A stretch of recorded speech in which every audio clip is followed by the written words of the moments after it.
Help me to receive faith from his miraculous conception, humility from his lowly birth, patience from his suffering, power to crucify the sin in my life from his cross, burial of all my evil thoughts in good works from his burial.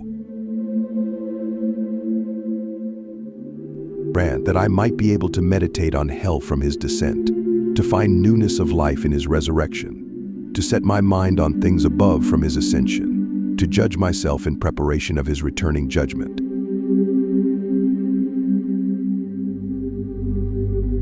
Christ's character was more wonderful than the greatest miracle.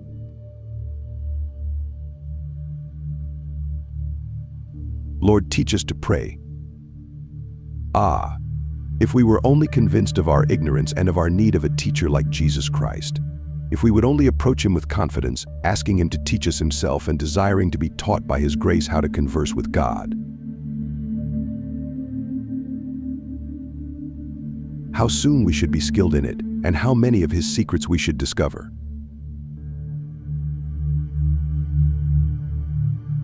Identifying Jesus primarily through what he does, says, and suffers is set within the larger story of God in relation to Israel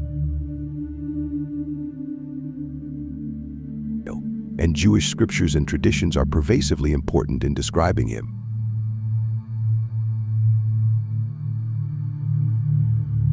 The teaching of Jesus astonished and delighted all the people because it promised liberty to all. The teaching of Jesus was the fulfillment of the prophecies of Isaiah that the chosen of God should bring light unto men, should defeat evil, and should establish truth, not by violence, but by mildness, humility, and goodness.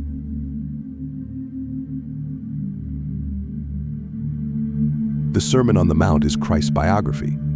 Every syllable he had already written down in deeds. The sermon merely translated his life into language. The highest service may be prepared for and done in the humblest surroundings.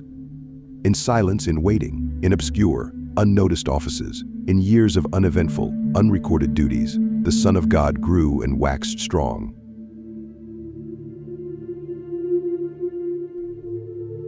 Christ's outwardly life was one of the most troubled lives that was ever lived. Tempest and tumult, tumult and tempest, the waves breaking over it all the time.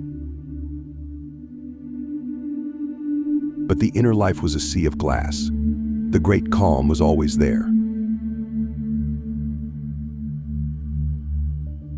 Everything that happened to Christ lets us know that, after the washing of water, the Holy Spirit descends upon us from the heights of heaven, and that we become sons of God, having been adopted by the voice of the Father.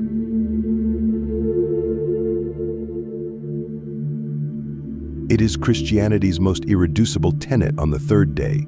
Jesus rose from the grave. From the very beginning, Christians have proclaimed the resurrection, a validation of all that Jesus taught and all they believe him to be. Foundation upon which all else rests.